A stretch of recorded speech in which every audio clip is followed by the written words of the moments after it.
Hi everybody, here I am in my garden. I've got some lovely lupins behind me.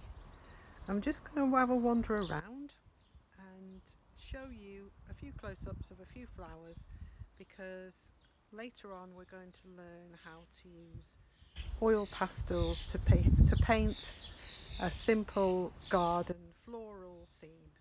Okay, so you may not have a garden, but if you do, this is probably one of the best times of year to go out and take some photographs of the lovely flowers that you might have there. Got all sorts here, hellebores and dog daisies. Of course the amazing lupins. And this is my sort of woodland area. The strand here. I've got some great ladies' bonnets at the moment. They're just fantastic this year. So get out, even if you've just got hanging baskets, just immerse yourself in your garden.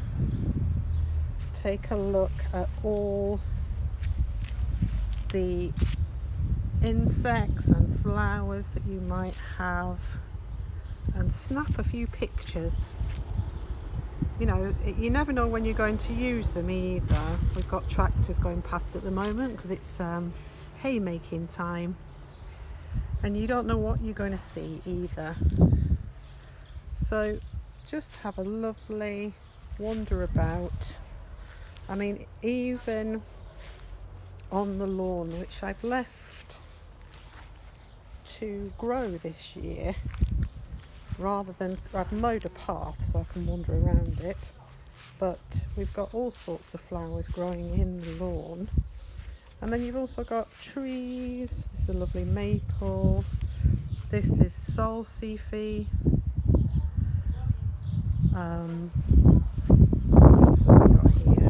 Some Jacob's ladder. Lots and lots of daisies. Over here we've got more ladies' bonnets. These are beautiful. These went in last year. And these spectacular little ones, they're just beautiful. So, you know, I'm going to wander back to my studio. And even the wildflowers, I've got some still mayflowers, or I don't know what you call them. I know they have a variety of names, and even just, you know, the beautiful leaves. Foxgloves are just about to come out, and this really lovely daisies. Okay, so just have a wander around, pick out, you can even go and pick some flowers and have them in front of you. I'm going to take some pictures later that you can have a look at. Okay, enjoy your garden.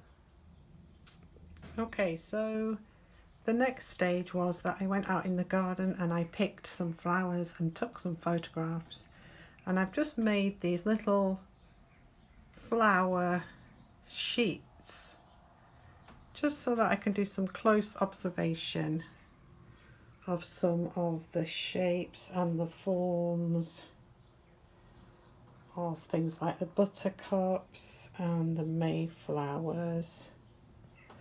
And also, obviously, if it rains, then it means that you've got this source material to work from. And you could even do some close-ups, do some detailed drawings, maybe some in paint. I also did a sheet of leaves. I've just stuck these down using some sellotape onto a piece of coloured card. And probably what I'll end up doing is I'll end up pressing these just in case I need to refer back to them for other pieces of artwork. I've also got a little sheet here that I did a while back, which is just again sunflowers from the garden, and I used a pencil just to do a little bit of sketching from them. And then I've got a vase of flowers that I picked recently. So I have a few different source material objects available to you just to create this next picture. Okay, so next stage is how we're going to produce this picture. So I thought we'd have a go at using oil pastels. Oil pastels are mainly a bit of a pain to use because you can't do a great deal with them. These are just some really cheap children's oil pastels, and they work a bit just like really like wax crayons, and you can get different qualities. If you want to go to an art shop and buy yourself a really good quality set, you might already have some. They last forever, they've got oil in them, so you know, I've got oil pastels probably 20 years old and they're still working. But I just wanted to see how these perform, because like I said, they were very cheap. Okay, you just use them very much like a crayon or a pastel. They're quite difficult to mix, so you need a nice array of colours. You can blend them one on top of the other and colour mix that way, and you can take turpentine. Sorry, just having a sip of tea. And a paintbrush and actually blend them very much like oil paints.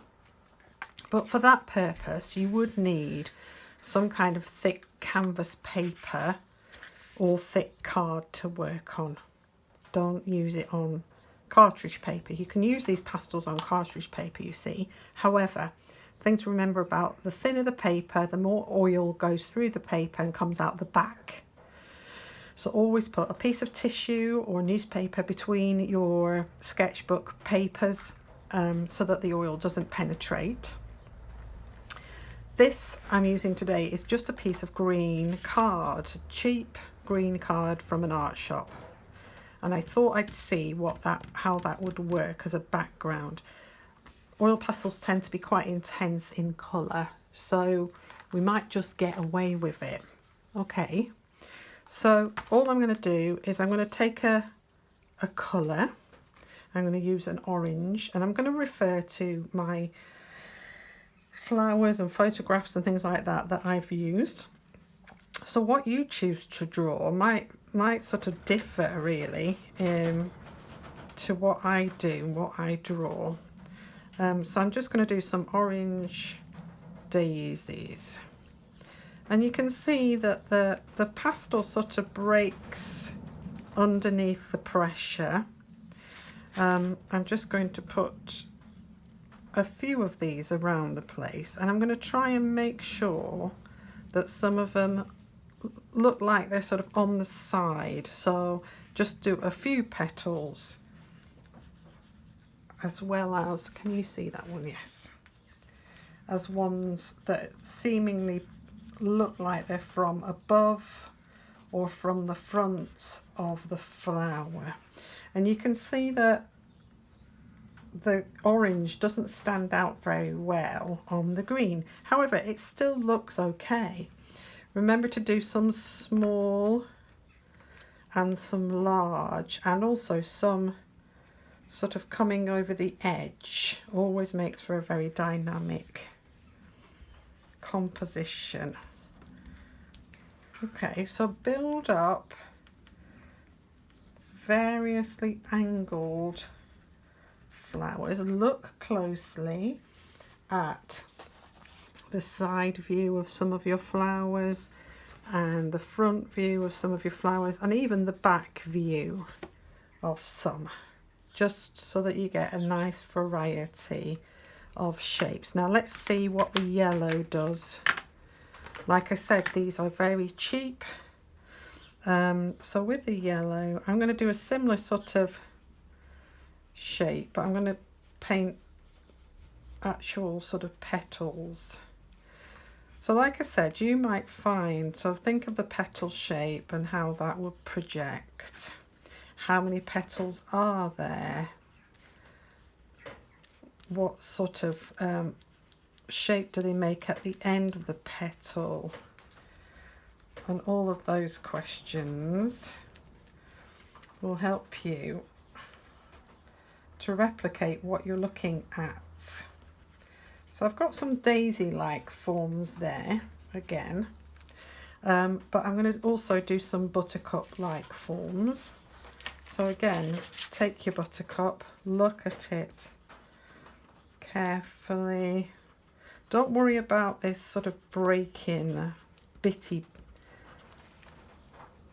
bits that are coming off the side. And I have to say, these smell lovely, especially the lilac. I'm getting a really strong whiff of lilac coming through. So the buttercup has sort of, how many petals? 1, 2, 3, 4, 5 petals. So try and replicate those shapes. 1, 2. They may seem very basic at the moment, but when you come to put some more detail in, you'll see how it works. Okay. What else have we got? We've got like a, well, we've got a daisy, but I don't know whether there is a white. There we go. So a daisy would be very much sort of this sort of, you can see, oops, multiple petals like this. Oops, not there. There it is. Okay. So lines like this projecting out from a central point, which is yellow. So lots of petals like this. So we're doing a sort of an aerial view really of this selection of flowers. But like I said, just put some on the side, have some hanging over the edge, have some small ones and some large ones.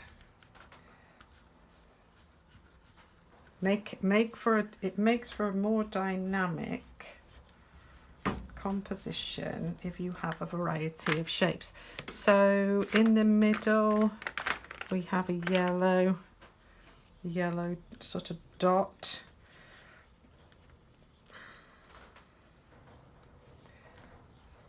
Some of them you would see it on, others you wouldn't, depending on where the flower is pointing and so on. Okay, let's go for a blue. So we've got little forget-me-nots, tiny, tiny, tiny. Where are they on the sheet?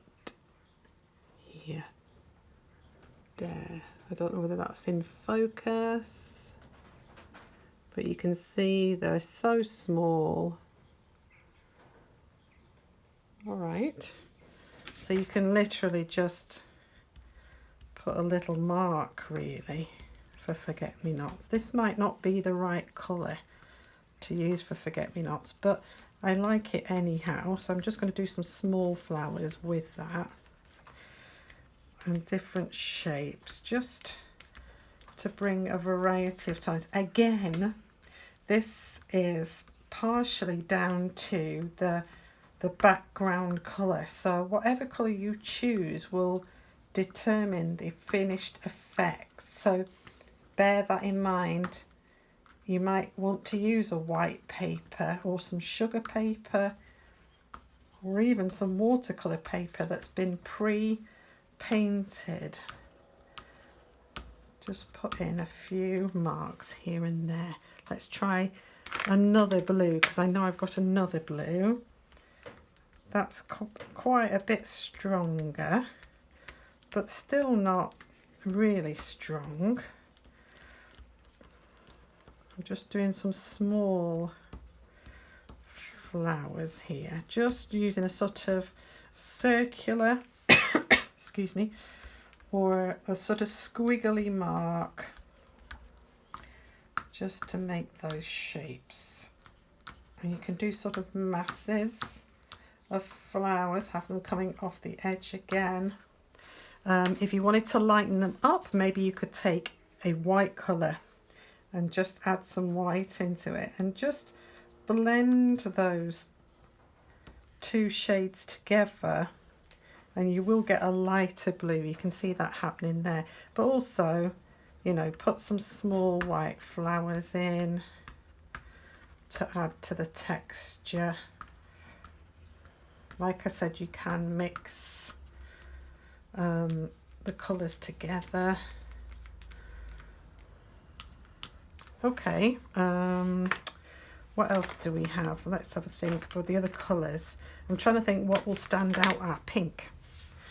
So we've got these little, these are wildflowers. I don't know what these are called actually. They might be crane's bill. I'm not sure, but I'm trying to work out where it is on the sheet. Where's it gone? There. Oh, there. Okay, so we can have a go at doing some of those. They have a sort of petal that looks a bit, actually that pink stands out quite nice. So again, just put in the mark that you want.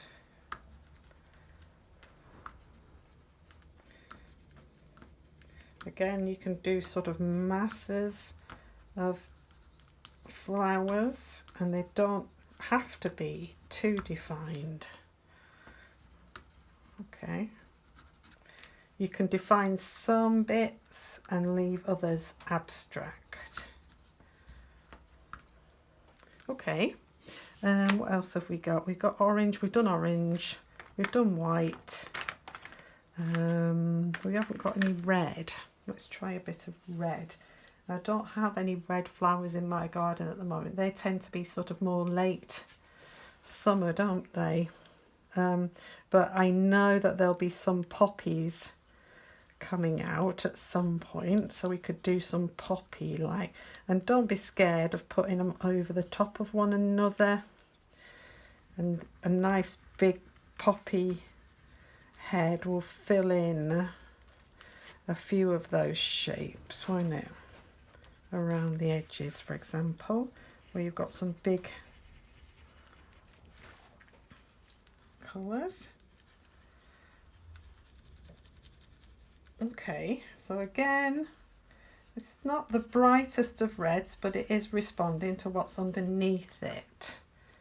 All right, so continuing that way, when you come to do the leaves, just, you know, make marks like this, but try and stick to leafy shapes. I mean, they could be this shape, they could be sort of grassy shaped, they could just be dots like this. Okay, again, refer to your leaf shapes on your project sheet. Okay, and just pat in all those leaf shapes. So I'm going to just finish this off on time lapse. The only other thing to mention really is things like centers. So even though, you know, some of the flowers will only have a slightly different shade of yellow or orange in the middle, you can put it in, and you can even put it in a different colour. You know, if it's yellow and you want it to stand out a bit more, just add a slightly different colour. With the poppies,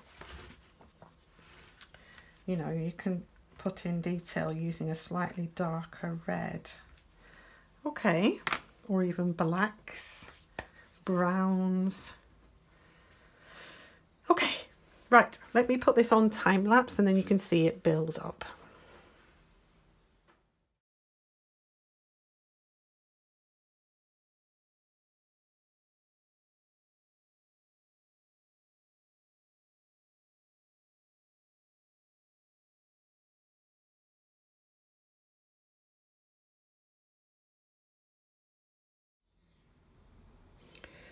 Okay, there we have the finished piece. Now, the quality of it isn't great, but that is fundamentally down to the fact that these pastels are children's oil pastels. But you know, you might only have children's oil pastels in your cupboard. You might not have any oil pastels at all. I'm just wiping off the excess bits with an old sock, and you can see it's all right. It's not that bad. I'm quite pleased with it. Nevertheless, again, probably one of the main issues is the fact that the card is a dark green, so you might get a completely different result using a different colour. So I just turned it, I've just been sort of turning it around to see which angle I like it from. And it's quite nice because it works upside down and sideways. You can print this and put this on a card. You could send it to a friend. You could add extra detail by using pen, even coloured pencil. If I get a pen, let's have a see. I don't know what will stand out on this card, but see, that's too light. But you know, you can work extra marks in using felt tips or even acrylic markers and things like that. So just experiment and see how you get on. You don't have to do this in oil pastel. You could do it in watercolour or acrylic using the same theory. You could paint the background first and put the flowers on top. You could add a bit more detail. Let me just get hold on 1 second. Where's my pen? Just trying to find. Oh, there we are. I have these acrylic marker pens, and they will come out in sort of really bright colours as well. So these are Posca pens. This is a pink, and you know, you could work in some little flowers in a slightly brighter if your oil pastels are a bit dull, you know. Little tiny additions like that with an acrylic. This works over the top of the oil, which is useful, you know, like so, just to enhance areas here and there. Okay, so just have a go, see what works, see what doesn't work. And I hope you enjoy it. Use the flowers from your garden. Enjoy your garden. Enjoy the insects in your garden and so on. You could even include insects on this. Okay, that's all for now. See you next week.